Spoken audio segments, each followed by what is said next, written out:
pam pam. Le petit Youm, il veut pas être en caméra. Pam pam pam pam pam pam. Le petit Youm, il veut pas être en caméra. Wouh! Ciao. Bonjour à tous, on se retrouve pour démarrer une nouvelle semaine de vlog. J'espère que vous allez bien, j'espère que vous avez passé un bon week-end. Le mien, eh bien, à l'image de mon visage, a été super et complètement chaotique. Super parce que samedi, nous sommes allés avec mes copines de book club au salon Le Livre à Metz, donc qui est situé à Metz, qui se déroule à Metz. Et franchement, c'était trop bien, on a passé toute notre journée là-bas, il faisait super beau, donc on a bien pu profiter des extérieurs du salon, on a acheté plein de livres, et franchement, c'était vraiment une trop chouette journée, c'était vraiment trop cool. Et puis ensuite, le reste de mon week-end, voilà, je vous ai déjà expliqué dans le précédent vlog. D'ailleurs, si vous n'avez pas encore vu mon précédent vlog, je vous invite bien évidemment à aller le voir. Je vous le mettrai comme d'habitude dans le petit juste ici. Voilà, je vous ai expliqué dans le précédent vlog ce qui m'est arrivé, le fait que je sois bien défigurée sur cette partie-là de mon visage. En fait, pour vous réexpliquer ce qui s'est passé, je me suis cassé la figure en forêt, j'ai trébuché sur une racine et je suis tombée la tête la première sur le sol. Alors heureusement, c'est vrai que c'est très moche comme ça en caméra et c'est encore plus moche dans la vraie vie, croyez-moi, franchement, quand on me voit en vrai, c'est encore vachement plus moche. L'iPhone est assez généreux, franchement, et très indulgent avec les personnes qui ont des cicatrices, des problèmes sur le visage. Il est vraiment très indulgent. Merci beaucoup, mon iPhone. Merci, franchement c'est cool. Ouais, donc en fait j'ai trébuché sur une racine, j'étais en train de suivre un run guidé, donc j'aime bien, en fait je me suis inscrite. J'ai décidé de suivre un programme running pour me motiver à bouger mes fesses et sortir, courir, pour bien me défouler, me vider la tête, etc. Et en fait, dans ce programme, on peut choisir de faire des runs guidés ou non. Et moi, en fait, j'ai testé les runs guidés et je trouve ça quand même assez sympa. Et le coach, en fait, que j'avais dans les oreilles pour mon run de dimanche, nous a donné des instructions parce qu'en fait, comme je suis à la première semaine du programme de running, forcément, il donne des instructions de base pour les débutants, Donc, par exemple, ne regarde pas tes pieds en courant, mais regarde devant toi. Sauf que moi, en running, je ne suis pas une débutante. Et quand il m'a dit dans mes oreilles de regarder devant moi, je regardais effectivement devant moi, mais comme tout le monde le fait normalement en courant, c'est-à-dire 1,5 m, 2 mètres devant, histoire de voir où on met les pieds. Et au moment où il a dit « Ne regarde pas tes pieds, mais regarde devant toi, arrête de regarder tes pieds, regarde devant toi », moi, comme une grosse teuteux, j'ai levé la tête, j'ai regardé à l'horizon, et du coup, j'ai pas vu la racine qui était juste là, qui n'attendait que moi pour prendre mon pied dedans et me faire trébucher dans la forêt. Alors, plus de peur que de mal, et franchement, dans mon malheur, j'ai eu énormément de chance. Comme je le disais, voilà, ça a l'air très moche, mais toutes mes blessures sont superficielles, je me suis rien cassée. Franchement, quand je vois la forêt dans laquelle je cours, qui est remplie de cailloux, je suis véritablement chanceuse de les avoir évitées dans ma chute. Et donc, voilà, c'est très moche, mais c'est que des blessures superficielles, je n'ai rien de cassé, j'ai pas l'œil crevé, j'ai pas la pommette complètement déchirée, je me suis pas cassée de dents, je me suis pas cassée de jambes ni de bras. Donc voilà, j'ai eu beaucoup de chance pour cela. Mais bon, bref, on n'est pas là pour parler malheur, on n'est pas là pour parler de moi, mais je trouvais quand même important de resituer un petit peu la chose, du pourquoi, du comment. Tout d'un coup, vous me voyez toute pimpée dans mes vlogs, et puis tout d'un coup, je ressemble à Quasimodo. Voilà, donc vous allez me voir encore quelques temps avec ça sur le visage. J'espère que ça va très vite partir. Et donc, normalement, vous allez me voir encore, oui, quelques jours, mais juste quelques jours pour ce vlog. Parce que dimanche, je pars pour 3 semaines de vacances à l'autre bout du monde. Et donc, forcément, je ne vais pas vous prendre avec moi. J'aimerais bien, franchement, tous vous prendre avec moi et qu'on profite tous ensemble de la piscine et de lire autour, au soleil, au bord de la piscine. Mais, en fait, j'ai quand même envie de passer ce voyage-là avec mon mari et uniquement avec mon mari. Donc voilà, je ne vais pas prendre la caméra, donc il n'y aura pas de vlog pour donc les 3 prochaines semaines. Mais ne vous inquiétez pas, je vous ai prévu d'autres petites vidéos, donc les lundis, pas de vlog, mais d'autres petites vidéos super chouettes, notamment des vidéos avec Sophie, où on revient sur le salon, donc la foire du livre de Bruxelles, et le salon Le Livre à Metz. À chaque fois, on vous donne notre avis et notre expérience du salon et on vous présente également nos petits achats, les livres que nous avons achetés sur place. Donc voilà, n'ayez pas peur, vous allez avoir de quoi satisfaire votre curiosité nonoesque, un air littéraire-esque. Donc voilà, pas de souci. Du coup, j'espère que quand je reviendrai vous prendre en caméra après mes vacances, mes cicatrices auront guéri. Je l'espère, vraiment, parce que dans 2 semaines, je serai au bord de la piscine en train de me faire bronzer et je n'ai pas envie de devoir réfléchir à voilà, protéger mes cicatrices, cacher mon visage du soleil parce que sinon ça va faire des traces. Voilà, bon, il y a pire bien évidemment dans la vie, hein. Je joue un petit peu ma drama queen, on va pas se mentir, mais voilà, j'espère que dans 3 semaines, quand je reviendrai vous prendre en caméra pour vous expliquer voilà, tous mes aventures livresques au fil de mes semaines, j'espère voilà, avoir une face un petit peu plus présentable. Donc ça tombe mal de m'être écorchée juste avant les vacances parce que ça va être un petit peu chiant, je vais devoir être un petit peu plus attentive et faire attention de bien me protéger pour ne pas garder des traces. Mais en même temps, ça a ses avantages parce que je ne prendrai pas la caméra et vous ne devrez pas supporter ma tête plus longtemps, seulement quelques rushs. Donc voilà, ça va. Bref, parlons maintenant de choses intéressantes. Hein. Parlons lecture. Donc, la dernière fois que je vous avais pris, je vous ai dit que j'étais en pleine lecture du D'accord. Bon, j'espère qu'il n'y a rien de grave. Je vous ai dit que j'étais en pleine lecture du Nicolas Lebel Laruche et je suis toujours en pleine lecture de ce livre-là. Je suis à la page 147, donc j'approche de la moitié du bouquin. Là, je l'ai bientôt terminé. En tout cas, j'espère le terminer courant de cette semaine. Donc, dans ce livre-là, en fait, on est dans un 4e tome de saga. La saga, intitulée Les Furies, qui est composée de... Je vais vous dire ça tout de suite. Le gibier, la capture, Lalali, et donc le 4e tome, La Ruche. Donc, on suit le personnage récurrent qui est Yvonne Chen, qui est une inspectrice commissaire de police. Voilà, je sais jamais les titres, hein. Vous savez, je suis extrêmement nulle là-dedans. Et en fait, elle va enquêter sur une série de meurtres parce que une fois à Genève et une fois à Strasbourg, il va y avoir une personne qui va être abattue par un inconnu. Voilà, la personne qui se fait tuer ne connaît pas son tueur et le tueur va retourner ensuite l'arme contre lui et se suicider. Donc il y a un crime qui se passe comme ça à Strasbourg et un crime qui se passe comme ça à Genève. On va faire le lien entre les deux modus operandi. Et donc Yvonne Chen va être mise sur cette enquête et va devoir trouver voilà, qui organise tout ça, qu'est-ce qui se passe, qu'est-ce qui se cache derrière tout ça, etc. Alors, j'aime vraiment beaucoup cette histoire. Je trouve que c'est très prenant, c'est très mystérieux. Il y a une bonne gestion du suspense, il y a une bonne gestion du rythme, il y a une bonne gestion des alternances de points de vue, ce qui fait qu'on est toujours un petit peu dans l'action. En tout cas, là où je suis, je ne ressens pas d'essoufflement de la part du récit. Je trouve que c'est hyper addictif, c'est hyper agréable, j'ai qu'une envie, c'est de continuer ce livre. Malheureusement, en ce moment, le temps me manque et ça me frustre énormément parce que, voilà, c'est un livre que j'ai véritablement envie de dévorer. Je retrouve dans ce livre-là la plume hyper agréable de Nicolas Lebel et également, de temps en temps, les touches d'humour qui peut, voilà, les touches d'humour qui ponctuent ce récit, qui sont... Pardon, il faut que je me mouche. Je reviens tout de suite. Voilà, je suis de retour. Décidément, ce vlog n'est pas sous le signe du glamour. Hein. Voilà. Bon, écoutez, c'est pas grave. Hein. C'est comme ça, on ne peut pas changer ce qu'on est, comme dirait mon chat qui fait caca. Bon allez, pourquoi pas. Je sais pas si vous l'entendez gratter.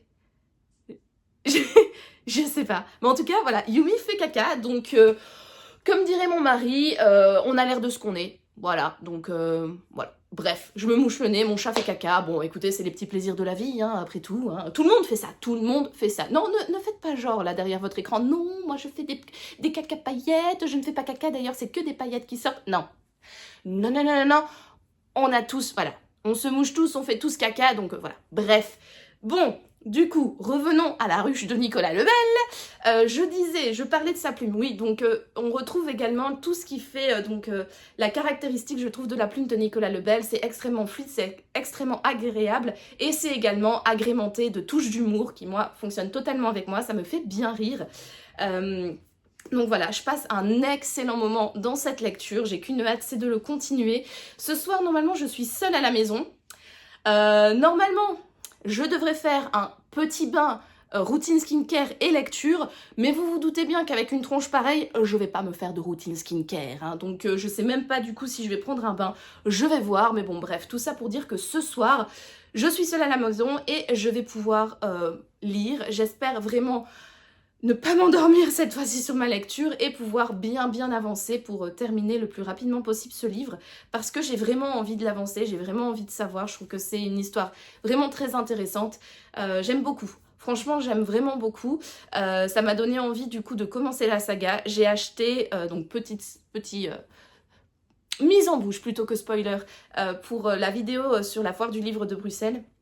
J'ai acheté du coup le premier tome de cette saga, Le Gibier, à la foire du livre de Bruxelles, parce que je savais que j'allais recevoir en service presse de la part des éditions du Masque et de Nicolas Lebel ce livre-là. Et comme j'avais appris qu'il faisait partie d'une saga, bah forcément j'avais envie de découvrir le début de la saga. Donc j'ai le tome 1 dans ma palle et franchement ça me donne énormément envie de lire ce tome 1, parce que j'aime bien le personnage d'Yvonne Chen, j'aime bien... Voilà, ici comme on est dans un tome 4, bien évidemment, ça spoil un petit peu ce qui s'est passé dans les 3 tomes précédents. Voilà, on sait ce qui est... On connaît l'histoire d'Yvonne, on sait par quoi elle est passée, on rencontre quelques petits personnages qui sont intervenus dans les précédents tomes, donc du coup il y a un petit peu de spoil, mais voilà, ça n'empêche pas que j'ai envie de savoir et de lire et de découvrir par moi-même ce qui s'est passé dans les premiers tomes. J'aime beaucoup du coup le personnage d'Yvonne Chen, donc j'ai hâte de la retrouver et j'ai hâte de la suivre dans d'autres enquêtes. Donc, encore une fois, voilà. Donc au niveau de mon avis, pour l'instant, sur La Ruche de Nicolas Lebel, je vous en parlerai bien évidemment plus tard dans la semaine. Il faudrait que je clôture le vlog vendredi, parce qu'ainsi j'ai le temps de le monter, parce qu'on part dimanche matin en vacances. Donc voilà, pour que j'ai le temps de tout faire ça, il faudrait que je monte, enfin que je termine, que je clôture, oh là là, décidément, le vlog vendredi. Donc bah écoutez, j'espère que d'ici vendredi, je l'aurai terminé. Normalement oui, mais bon, on ne sait jamais ce qui peut se passer dans ma vie. Là, juste après vous avoir parlé, je vais aller courir. Et si ma maladresse me rattrape encore une fois, ben peut-être que je ne reviendrai pas vivante de ce run. Donc voilà, surprise, est-ce qu'il y aura une suite à ce vlog? On verra. Oui, bien évidemment que oui, hein. Je joue encore une fois ma drama queen. Vous voulez, je vous ferai un petit plan, genre, est-ce que je suis toujours en vie? Bref. Niveau avis lecture, j'ai encore un petit livre à vous présenter parce que hier, j'étais claquée. J'étais véritablement claquée. Et donc, j'ai sorti en fait une petite BD de ma palle parce que je ne me sentais pas de lire un roman, quoi. Donc, j'ai sorti un livre, petit spoil également, que j'ai acheté à Metz. Donc, je vous le présenterai également dans la vidéo Retour du salon, le livre à Metz. Il s'agit du coup du premier tome de la BD Crapule de Jean-Luc Deglin. Voilà, donc comme vous pouvez le voir sur la couverture, il y a un petit chat, donc je suppose que vous vous doutez pourquoi j'ai acheté ce livre. Oui, exactement, parce qu'il y a de la couleur bleue. Non, mais non, bien évidemment que non, parce qu'il y a un petit chat. Et donc du coup, dans ce livre-là, on va suivre en fait... on va suivre l'histoire d'un chat et de sa maîtresse. Donc en fait, il y a un jour, la maîtresse de ce chat qui n'a pas de nom découvre devant chez elle un carton que sa mère lui a laissé avec le chat de la voisine de sa maman qui est décédée. Et donc sa mère lui fait comprendre qu'il faut qu'elle s'occupe de ce chat. Et donc on va suivre donc la rencontre de cet humain avec le petit chaton. Et on va les suivre comme ça dans leur...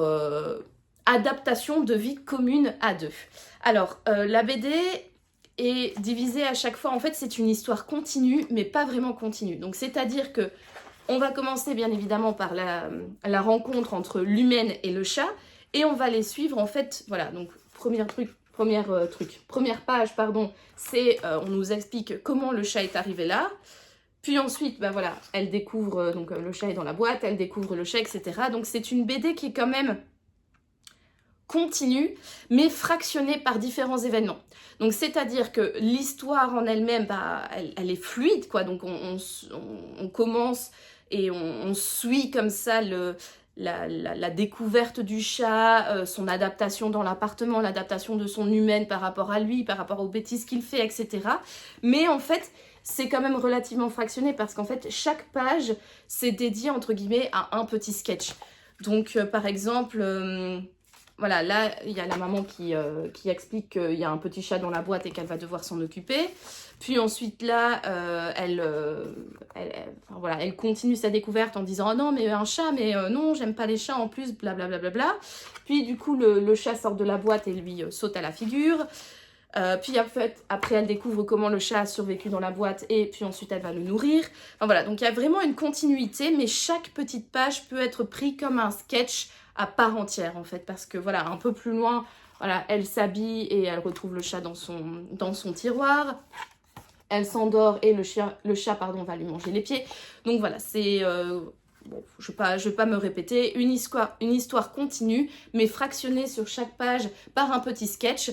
Et autant peut-être les 5 premières pages doivent vraiment se lire à la suite parce que la rencontre entre le chat et sa maîtresse, c'est voilà, une seule et même, entre guillemets, mini-histoire, mais autant le reste peut être un petit peu lu par-ci, par-là, parce que c'est juste des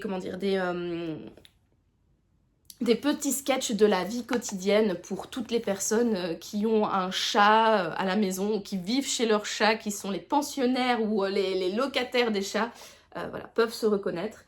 Et donc au niveau du graphisme, on est sur un dessin assez simple, quand même colorié à l'aquarelle avec du bleu. Donc c'est voilà, c'est assez simple, blanc, noir et bleu.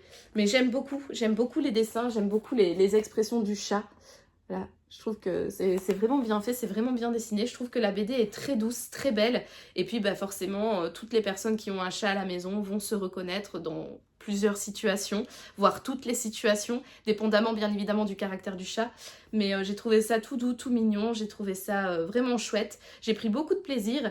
Et bah, ça tombe bien parce que là, j'ai le premier tome, mais vous vous doutez bien que j'ai également emporté le deuxième tome avec moi parce qu'il y avait au salon Le Livre à Metz les 2 premiers tomes de la saga qui étaient sur le stand de l'auteur et donc ben, j'ai emporté les 2 tomes, donc je me réjouis d'avoir un tome d'avance et de pouvoir continuer les aventures de Crapule, ce petit chat qui est arrivé de manière totalement non voulue dans la vie de son humaine et qui fait plein de bêtises, qui a un sale petit caractère, bah, comme tous les chats quoi. Je voulais juste encore peut-être m'attarder quelques petites minutes sur la dédicace parce que voilà, donc j'ai bien évidemment fait dédicacer pardon, ce livre par l'auteur et je trouve que la dédicace est juste magnifique. Voilà. Donc je trouve également que cette BD se rapproche fortement, mais bien évidemment elle est totalement indépendante, elle a ses caractéristiques propres, mais la mise en page et un petit peu l'histoire de base, ça me rappelle bien évidemment, je vais prendre ici le tome 1, ça me rappelle bien évidemment ma saga préférée, Putain de chat. Voilà, où on retrouve, voilà, au niveau des graphismes, c'est pas du tout la même chose. Hein. Là, on est vraiment sur un dessin très très simple. Mais au niveau de la mise en page, c'est-à-dire une histoire continue mais qui est fractionnée en petits sketchs, c'est un peu la même chose. Et à la différence près que dans Putain de chat, on est dans un humour beaucoup plus noir et beaucoup plus cynique. Ici, c'est humoristique, il y a une touche d'humour, mais on n'est pas au niveau de Putain de chat, quoi. Là, on est vraiment sur un humour plutôt gag, un humour du quotidien, un humour, comment on dit, on peut dire usuel. Un humour du quotidien, quoi, voilà, assez simple, mignon comme tout, etc. C'est plus un humour de situation, parce que là, le chat ne parle pas, alors que dans Putain de chat, la puce donne la parole au chat, et on est vraiment dans un humour un petit peu plus, comme j'aime à le dire, pipi caca prout, cynique, noir, un humour un peu beauf. Donc on est vraiment dans des BD qui se ressemblent de par la mise en page, le découpage de l'intrigue et par les personnages principaux, hein, mais qui sont complètement différentes parce que voilà, ça beaucoup plus humoristique et je pense que l'humour ne conviendrait pas à tout le monde, alors que là je pense que c'est beaucoup plus passe-partout et ça pourrait, en tout cas à mes yeux, même être lu par des enfants. Alors que Putain de chat, vraiment pas. Parce qu'il dit des gros mots, tout ça, et voilà. À ne pas mettre dans les mains des enfants si vous voulez qu'ils restent polis et gentils. Donc voilà pour la petite BD que j'ai lue donc hier soir. Et sinon, bah moi, écoutez, j'ai plus rien à vous dire pour aujourd'hui. En tout cas, là, je vais aller courir en espérant, comme je vous l'ai dit, rentrée entière. Je pense pas que je vais aller en forêt du coup, je pense que je vais rester sur le macadam et courir dans les champs. Et puis, bah écoutez, je vous dis à plus tard pour continuer ce vlog, ce dernier vlog, avant de partir en vacances. Allez, à plus tard.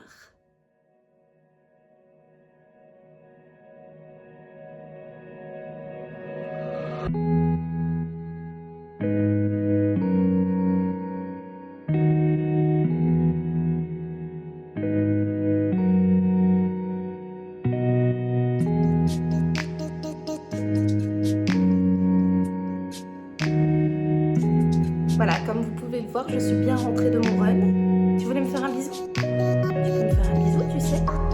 T'inquiète pas, la communauté, elle sait déjà que t'es un chat qui adore les câlins, donc t'inquiète, ta fierté, elle en a déjà pris un coup. Et alors? Non, tu te casses? Hé, dis donc, vous. Bon, tout ça pour vous dire, je suis bien rentrée de mon run entière, je n'ai pas perdu ni de peau, ni de sang, je me suis pas cassé la figure, donc je suis en vie.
On est samedi et je viens clôturer cette semaine de vlog, la dernière semaine de vlog avant 3 semaines parce que demain, dimanche, je pars en vacances avec mon mari. J'ai trop hâte, ça va faire vraiment du bien de se déconnecter du quotidien et de profiter du soleil et des belles plages. Je sais pas si je vous l'avais dit, mais à l'heure du coup où vous regarderez ce vlog, je serai sur les plages de Bali en train de boire un cocktail et de bronzer. Ça va faire trop plaisir. Et juste avant de partir à Bali, on part également 5 jours à Singapour. Donc voilà, un voyage qui sera vraiment très multiculturel et également aussi bien citadin que rural, aussi bien ville que plage. Et franchement, j'ai trop hâte. J'ai envie d'avoir de la chaleur, j'ai envie d'avoir du soleil et j'ai envie de voir autre chose que les paysages du Luxembourg. On va pas se mentir, un petit peu d'exotisme, ça fait du bien. Sinon... bah écoutez, je vais vous présenter donc aujourd'hui dans ce dernier vlog, je vais vous faire un petit update lecture et je vais également vous présenter les livres qui vont m'accompagner pour mon voyage à l'autre bout du monde.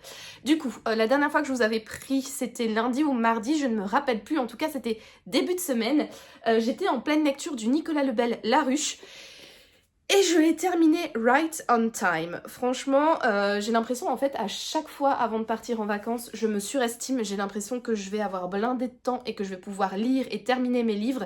Et au final, ben, je vais à droite pour aller acheter quelque chose, à gauche pour aller acheter autre chose, au milieu pour aller... voilà, à chaque fois je vais un petit peu, je cours un petit peu partout pour en fait faire des petites emplettes avant de partir en voyage, acheter de la crème solaire, des cachets pour le ventre, un nouveau, je sais pas, quelque chose, enfin bref, pour préparer notre voyage quoi.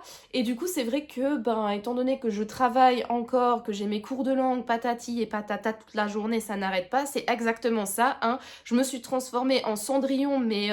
de moi-même, où en fait dans le lit le soir j'étais avec Yumi en train de faire ma marâtre en disant demain tu iras faire les courses, demain tu feras ça, demain tu nettoieras, demain tu n'oublieras pas de faire les lessives, et puis le lendemain matin je suis vraiment la Cendrillon qui fait Oh là là, ah oui, lève-toi Cendrillon, au travail. Et le matin quand mon réveil sonne, je peux dire, même l'horloge me donne des ordres.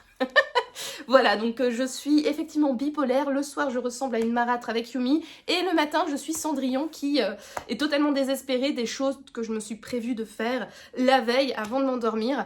Parce que voilà, c'est clair que... il y a toujours des choses à préparer avant de partir et niveau organisation, je m'organise bien mais je prévois toujours beaucoup trop de lectures avant de partir en vacances parce que je pensais honnêtement terminer très rapidement La Ruche et pouvoir caler mon livre japonais du mois avant de partir, plus potentiellement un petit feel-good style Serena Giuliano. Eh ben que nenni, je n'ai fait que lire ce livre de toute la semaine et je l'ai terminé hier soir. Donc voilà. Bien organisé pour préparer des vacances, mais pas pour organiser ses lectures. Bref, le principal, c'est que je l'ai terminé avant de partir. Et franchement, c'était une excellente lecture. Vraiment, je lui ai mis la note de 17 sur les Verdicts. J'ai trouvé qu'il y avait tout dans ce roman. Déjà, les personnages, ils étaient bien, ils étaient intéressants. Les personnages principaux, c'est pas nécessairement des gentils. Alors, on est avec Yvonne Chen, qui est une flic, mais voilà, je vais pas aller trop loin dans la description pour ne pas vous spoiler parce que La Ruche c'est le 4e tome d'une saga et donc forcément il arrive des choses à Yvonne et si je vous explique trop, ben si vous n'avez pas lu les 3 tomes précédents ça va être un petit peu voilà, dérangeant pour... ça va être spoilant quoi. Mais donc voilà, on va suivre les personnages principaux, notamment Yvonne qui est une inspecteur enquêtrice, enfin bref, qui fait partie de la police mais qui... Voilà. Les personnages principaux qu'on suit, c'est pas nécessairement des personnes qui sont extrêmement gentilles. C'est un peu des anti-héros en fait, mais qui sont extrêmement attachants, qui sont bien développés. La psychologie des personnages, j'ai trouvé dans ce roman, était vraiment bien faite. Il ne va pas trop dans le détail non plus, mais on a assez d'éléments pour pouvoir avoir une imagination... Enfin, une image globale des personnages et franchement j'ai trouvé ça très intéressant. J'ai trouvé l'histoire extrêmement addictive, très bien rythmée, le suspense très bien géré, les rebondissements ils arrivent en temps et en heure pile poil comme il faut. Il y a eu un retournement de situation à la fin que je n'ai pas du tout vu venir, vraiment. Pourtant, il nous a quand même lâché, je trouve, un gros indice en plein milieu pour la suite du livre.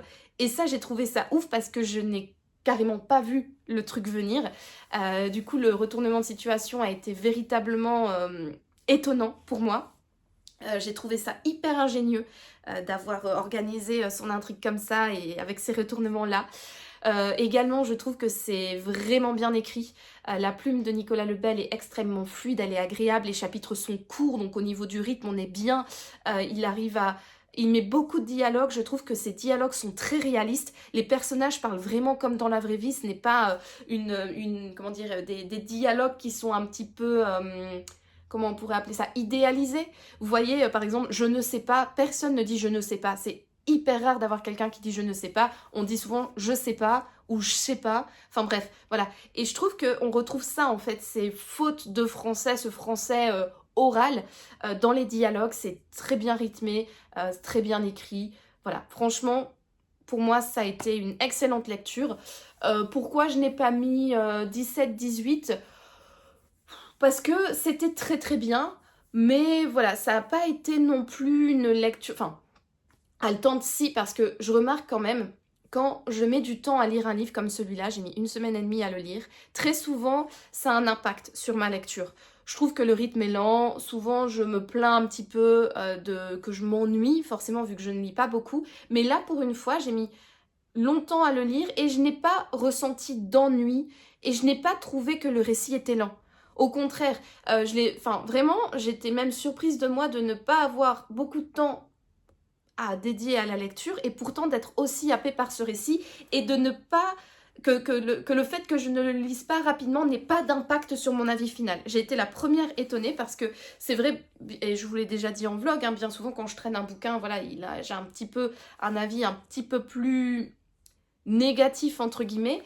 Mais du coup, ouais, c'était une bonne lecture, mais je trouve pas au point de mettre un 18 voire un 19. Un 20 certainement pas, là ça doit être un énorme coup de cœur, une énorme claque. Mais voilà, il m'a manqué peut-être un petit truc dans la...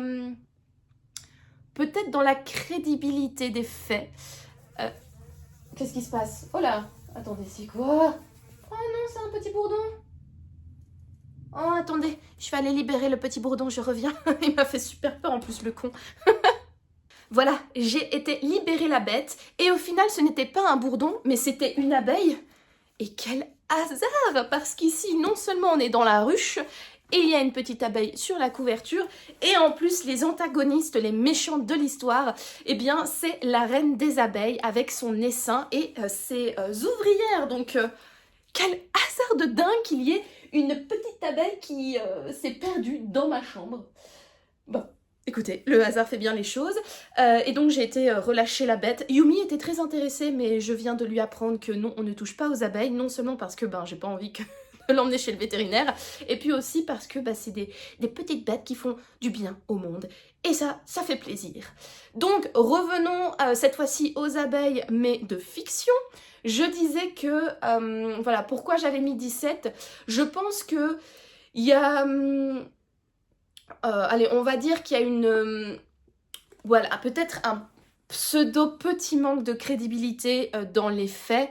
Cela dit, je trouve que pour un polar, ça passe, hein. Franchement, je me suis pas posé la question, dans la réalité, cela ne serait pas possible. Je ne sais pas, déjà, je ne fais pas partie d'organisation, machin, bidule, chouette, donc je n'ai aucune idée de ce qui peut être faisable ou pas. Mais moi, en tant que lectrice, c'est vrai que je me suis dit peut-être que potentiellement, voilà, il y a un fin truc de, peut-être, voilà, de manque de crédibilité. Mais pour moi, voilà, 17, c'est une note tout à fait correcte. Et c'est juste que, voilà, il y a eu un tout petit truc à ce niveau-là, comme je l'ai dit, de crédibilité qui m'a un petit peu chatouillé le nez, vraiment un petit peu effleuré comme une toute petite plume, mais sans plus. Pour moi, honnêtement, c'est un excellent livre. Vraiment, il y avait tout. Tout, vraiment, pour faire un bon polar.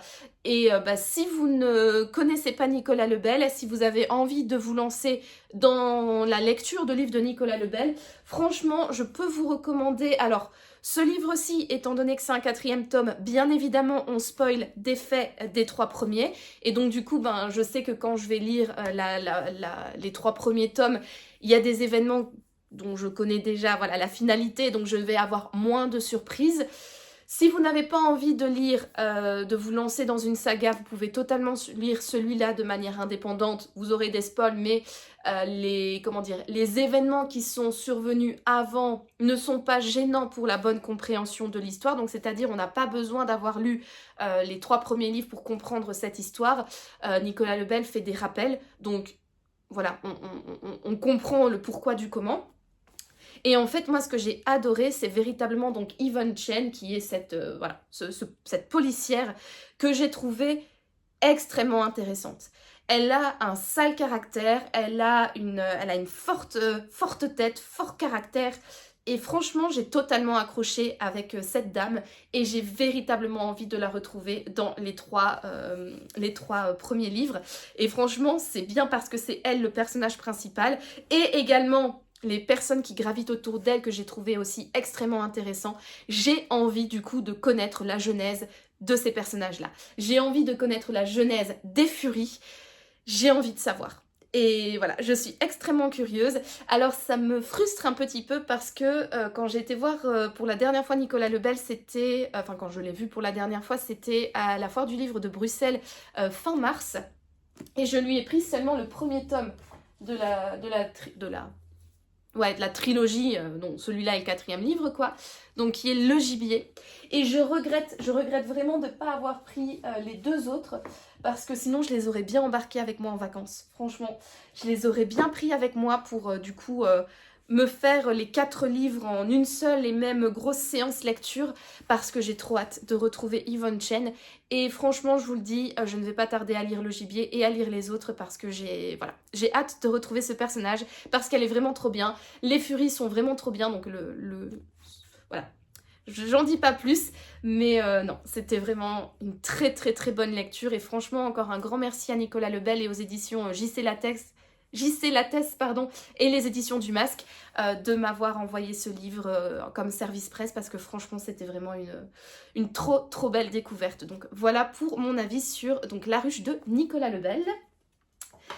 Sinon, donc hier, après avoir terminé ce livre-là, j'en ai commencé un nouveau et j'ai également préparé ma petite palle pour partir en vacances.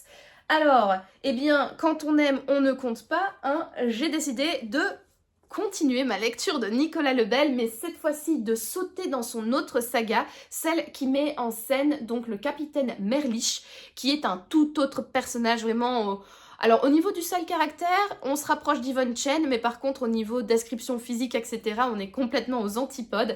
Il se moque bien de Merlich dans les descriptions.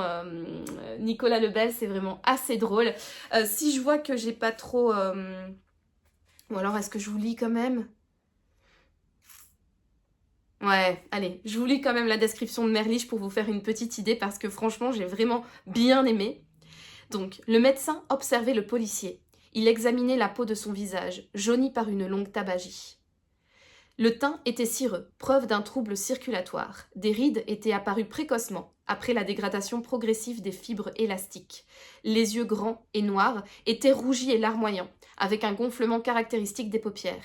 Les dents étaient d'un jaune orangé, signe probable d'une maladie parodontale ou gingivale. La laine fétide était également typique. Les cheveux fragilisés et cassants subsistaient par endroits. Le souffle était court, la voix grave et éraillée, les doigts et les ongles étaient jaunes. Purgon, donc c'est le médecin, se prit à penser que l'homme ressemblait à une grenouille malade. Franchement, moi j'adore quand les auteurs se foutent comme ça de la tronche de leur personnage principal. C'est, je sais pas, j'aime bien. Voilà, donc c'est une personne somme toute...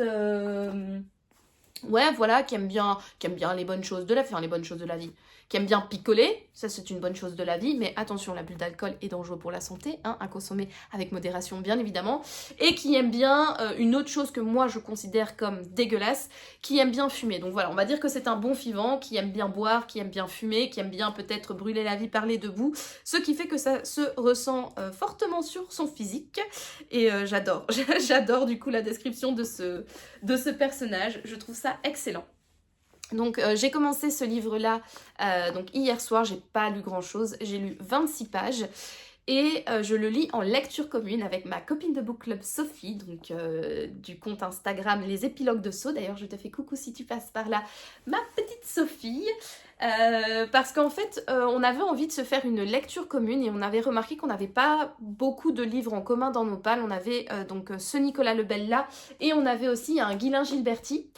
Mais pourquoi, enfin voilà, on avait décidé finalement de lire le Nicolas Lebel parce que on aime bien Nicolas Lebel, hein, c'est un auteur qui est vraiment hyper solaire, hyper gentil, c'est toujours un plaisir de le rencontrer en salon et comme on l'avait vu encore pour à la foire du livre de Bruxelles pour la dernière fois, je pense que c'est véritablement pour ça qu'on s'est dit qu'on allait lire un Nicolas Lebel parce qu'on le trouve cool, on le trouve chouette et c'est clair que on va dire les histoires donnent un tout petit peu plus envie que les Guylain Gilberti parce que les livres de Guylain Gilberti, potentiellement, c'est un petit peu plus violent et un petit peu plus sanglant que Nicolas Lebel. Donc voilà, ça donnait en tout cas, je pense, beaucoup plus envie à Sophie. Mais moi, ça me convient aussi, donc on s'est mis d'accord pour lire ce livre. C'est Le Jour des Morts de Nicolas Lebel, pour encore prononcer son nom.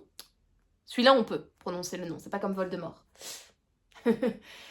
Donc en fait c'est le deuxième tome de la saga qui met en scène le capitaine Merlich et écoutez, au niveau du résumé je sais pas trop, je vais vous lire la 4e de couverture, je pense que ce sera simple. J'en ai discuté un petit peu il y a pas longtemps avec l'auteur, donc je sais plus ou moins ce que ce livre contient au niveau de l'enquête, donc je risque de ne pas trop me spoiler en vous lisant la 4e de couverture.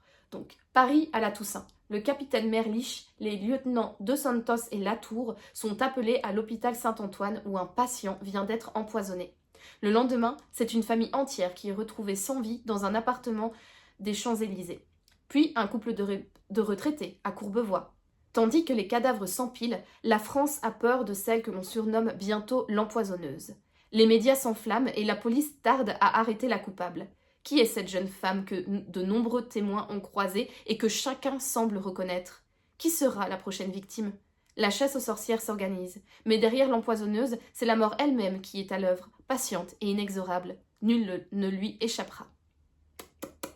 Ça donne envie, hein. Moi, ça me donne extrêmement envie. Donc voilà, donc pour ma lecture en cours, qui est donc une lecture commune avec ma copine Sophie, j'ai trop hâte de l'avancer. Demain, donc on va en TGV à Paris, donc je vais pouvoir bien l'avancer. Et puis après, bah, j'aurai, je pense, peut-être quoi, 18 heures d'avion, quelque chose comme ça, pour aller jusqu'à Singapour. Donc j'aurai de quoi faire, j'espère bien l'avancer. Je vais prendre avec moi ma petite lampe de lecture là que je vous avais déjà montrée. Ainsi je pourrai lire dans l'avion quand on éteindra les lumières pour ne pouvoir... Enfin, et ainsi je n'embêterai personne. Et je pourrai lire, et ça c'est trop cool. Donc bah écoutez, on verra où j'en serai de toute manière. Je vous ferai une vidéo, hein, bien évidemment, spéciale pour...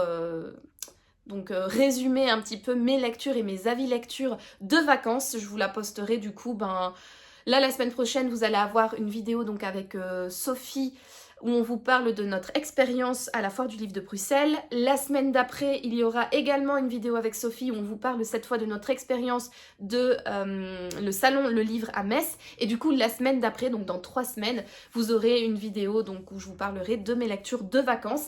Et puis après, eh ben, les vlogs reprendront. Ah bah oui, hein, écoutez, on n'arrête pas un business qui rapporte. Pas du tout. Mais on n'arrête pas les choses qui nous font plaisir.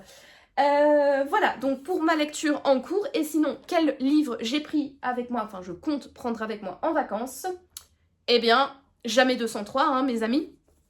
Encore à Nicolas Lebel. Donc là, il s'agit de Sans pitié ni remords, qui est le 3e tome de la saga Merlich. Je me suis dit, tant qu'à faire, tant qu'être lancé dans un auteur, bah, autant le lire à fond. Et donc, je me suis dit, bah voilà, Merlich, comme il y a quand même pas mal de tomes, je sais plus si c'est 5 ou 6. Je vous mettrai de toute manière ici combien de tomes il y a. Ben autant avancer dans cette saga peut-être avant de me lancer dans celle de Yvonne Chen. Et donc bah écoutez, tant que je suis lancée, autant prendre avec moi le 3e tome de la saga Merlich. Bah écoutez, je vais vous lire le résumé, ainsi au moins vous savez de quoi ça parle. 9 novembre 2014, le capitaine Merlich assiste aux obsèques de son ami Jacques Morel. Quelques heures plus tard, un notaire parisien lui remet une enveloppe contenant un diamant brut, l'œil d'une statue dérobée au musée des Arts d'Afrique et d'Océanie 10 ans plus tôt.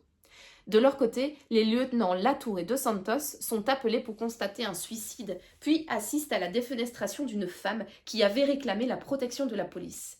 Les 2 victimes avaient un point commun. Elles travaillaient ensemble au musée. La chasse au trésor organisée par Jacques vire alors au cauchemar. Que cherchent ces anciens légionnaires qui apportent la guerre à Paris dans un jeu de pistes sanglant jalonné de cadavres? Merlich et son équipe ont 48 heures pour boucler cette enquête sous haute tension, dans laquelle bouillonnent la fureur et les échos des conflits qui bouleversent le monde en ce début du XXIe siècle. Alors ça en fait, c'est Nicolas Lebel, pardon, je sais pas si vous l'entendez, mais j'ai un pseudo-rhume, j'ai plutôt une pseudo-sinusite, c'est totalement désagréable. Et là, bien que je me sois mouchée avant de vous prendre en vidéo, je sens que mon nez recommence à bien se boucher et c'est assez désagréable pour papoter. Bref, arrêtons de parler de mes excrétions nasales parce que j'ai l'impression que je me mouche beaucoup en vidéo en ce moment, c'est totalement dégueulasse. Oui, donc c'est Nicolas Lebel lui-même qui m'a fortement donné envie de lire ce livre-là. Parce qu'en fait, la semaine dernière, donc au moment où je filme le vlog, bien évidemment, il était au Quai du Polar à Lyon et j'ai vu sur Instagram qu'il avait fait en fait une visite de musée. Et donc j'étais très étonnée de voir qu'il était intéressé aux arts, à l'histoire de l'art, etc. Et donc je lui ai envoyé un petit message sur Instagram pour lui demander, bon, à quand du coup un polar en lien avec l'histoire de l'art, les musées, etc.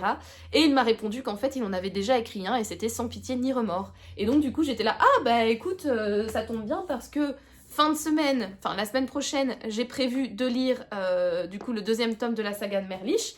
Et comme bah, celui avec les arts, histoire de l'art, etc. c'est le 3e, eh bien je pense que je l'enchaînerai. Donc voilà également pourquoi j'ai sorti ce livre de ma palle. Non seulement Nicolas Lebel m'a donné fortement envie, mais j'ai également moi aussi envie d'avancer le plus rapidement possible dans la saga de Merlich. Voilà donc pour le premier livre que j'emporte avec moi. Le deuxième, ça va être du coup un tout petit roman japonais pour tenir mon challenge du mois, parce que je ne vais pas avoir le temps en avril de lire un Agatha Christie. Donc des 3 points que je m'étais fixés de lecture mensuelle, j'en aurais coché que 2. Pour l'instant que 1, et donc j'avais pas envie d'avoir un score de 1 sur 3, je me suis dit 2 sur 3 c'est quand même un petit peu plus acceptable, donc j'ai pris un roman japonais avec moi pour pouvoir quand même valider le deuxième challenge, et donc j'ai pris véritablement le plus petit possible pour pas que ça pèse dans mes bagages et pour ainsi assez rapidement expédier ce challenge personnel que je me suis fixé. Donc ce livre-là, c'est un recueil de deux nouvelles, voilà. Deux nouvelles posthumes d'un grand auteur de la littérature japonaise, des terribles pages qui préparent la mise en scène de son suicide. Bon, ça va être Jojo Jojo. Heureusement que je pars au soleil, ça va m'alléger l'esprit suite à la lecture de ce livre. Mais voilà, je me suis dit c'était un tout petit bouquin, il fait quoi il fait... Ouais, 98 pages, donc ça va. En plus, c'est assez aéré à l'intérieur. Ce sera vite lu. C'est 2 nouvelles d'un auteur que je ne connais pas, mais dont j'ai envie d'apprendre, de connaître sa plume et son univers. Donc je me suis dit, voilà, c'est quand même une lecture qui m'intéresse. C'est aussi pour ça que j'ai acheté le livre, hein, à la base. Parce que celui-là, je l'ai acheté quand je suis partie à Paris avec Sophie, toujours du compte Instagram Les Épilogues de Sceaux. Et donc au niveau du résumé, c'est un homme prend le train pour Tokyo. Un passager lui parle d'un fantôme en manteau de pluie. Quelques instants plus tard, il croise une personne en manteau. Ah, manteau, c'est un mot très très dur à dire quand on a le nez bouché. Franchement, c'est désagréable. Il croise une personne en manteau de pluie, trop léger pour la saison. Dans sa chambre d'hôtel, un troisième, devinez quoi, manteau, posé sur le dossier de son fauteuil. Autant d'indices de l'engrenage qui entraîne le narrateur vers la folie. Voilà, c'était quand j'avais lu le résumé en librairie, ça m'avait fortement intriguée. En plus, c'est apparemment voilà, un grand auteur de la littérature japonaise, donc je me suis dit pourquoi pas, ce serait assez intéressant de lire, de lire ses écrits, quoi. Donc du coup, voilà, je l'ai embarqué avec moi pour sa taille, et puis parce que voilà, ainsi ça me permettra de découvrir un nouvel auteur. Et enfin, dernier livre que je vais emporter en voyage, c'est une bricasse, c'est un Lucinda Riley. Alors à la base, lui, je devais l'emporter au Japon, et puis au final, j'avais complètement changé mes plans, et donc c'est maintenant à Singapour et à Bali que je vais emmener avec moi La Sœur de la Lune. Donc là, on est dans le 5e tome, c'est ça, et on va suivre Tiggy. Tiggy de son vrai nom, attendez... Alors c'est Tiggy. Où est-ce qu'on trouve ça? Alors, sœur d'Alpiez. Tiggy, c'est le diminutif de Taiget. Voilà. Qui est donc une des 7 sœurs de la Pléiade. Et du coup, de quoi parle ce tome? À la mort de son père, l'énigmatique milliardaire Passolt, surnommé ainsi par ses filles adoptées aux 4 coins du monde, Tiggy se réfugie dans les Highlands écossais, où elle se consacre à sa passion, s'occuper des animaux du domaine de Kinnaird, dirigé par le mystérieux Charlie. Là, au cœur de la nature, elle retrouve une sorte de paix intérieure. Mais sur le domaine vit aussi Chili, un vieux gitan, porteur d'un troublant message. Tiggy est l'héritière d'une célèbre lignée de voyants andalous, et il était écrit qu'il serait celui qui la ramènerait chez elle, à Grenade. La Sœur de la Lune est le 5e tome de la série Événements les 7 Sœurs qui a conquis plus de 20 millions de lecteurs dans le monde. À travers ses romans au souffle unique, peuplés de personnages inoubliables, liés par des drames et l'amour, Lucinda Riley a affirmé son immense talent, créant un genre littéraire à part entière. Voilà, donc... Direction d'abord l'Écosse et Grenade, on est bien loin de Singapour et Bali, mais écoutez, moi je trouve que les 7 sœurs, c'est des romans qui sont tellement agréables à lire, je trouve que c'est des romans qui se prêtent parfaitement en lecture de vacances quand on est à la plage, quand on fait de la farniente, quand on se dort au soleil avec les pieds dans l'eau, etc. Je trouve que c'est véritablement le genre de récit idéal, en tout cas à mes yeux, et donc c'était en fait le premier livre qui avait rejoint ma pile à lire de vacances. Et en plus, ben, Lucinda Riley est assez généreuse avec les mots et ses histoires. Et donc du coup, ben, comme c'est une bricasse qui fait 860 pages. Ah non, attendez, ça c'est les remerciements. Les questions plutôt. Attendez. Hop. Hop. Voilà. 848 pages. Voilà, donc c'est une belle bricasse. Je me dis que logiquement, ça devrait faire l'affaire pour mes vacances. Et donc, bah voilà, j'emporte avec moi ces 4 livres. Donc, 2 polars avec de Nicolas Lebel, un livre japonais contemporain composé de 2 nouvelles et un roman d'amour, feel good, un petit peu aventure culturelle, tout ça, de Lucinda Riley. Je trouve que c'est pas mal pour les vacances, n'est-ce pas? Voilà, donc pour ma pile à lire. Et écoutez, sinon, moi je vais aller terminer mes valises. Normalement tout est fait, on n'a plus grand chose à faire. Je vais monter ce vlog bien évidemment pour qu'il puisse sortir en temps et en heure. Et puis du coup, on se retrouve du coup dans 1, 2, 3, dans 4 semaines pour la reprise des vlogs à mon retour de vacances. Et voilà, c'est donc ici que je clôture ce dernier vlog avant très longtemps. Mais comme je vous l'ai dit, ne vous inquiétez pas, j'ai préparé des petites vidéos pour vous faire patienter, pour que voilà, vous pouvez toujours avoir votre dose de Noémie pendant que je suis partie me faire dorer la pilule à l'autre bout du monde. Je vous remercie d'avoir regardé cette vidéo. Si vous l'avez aimée, n'hésitez pas à me laisser un petit pouce bleu ainsi qu'un commentaire pour me dire ce que vous en avez pensé et à vous abonner à ma chaîne pour me soutenir. En attendant, moi comme toujours, je vous souhaite de passer une agréable journée, une agréable soirée ou une agréable nuit, peu importe.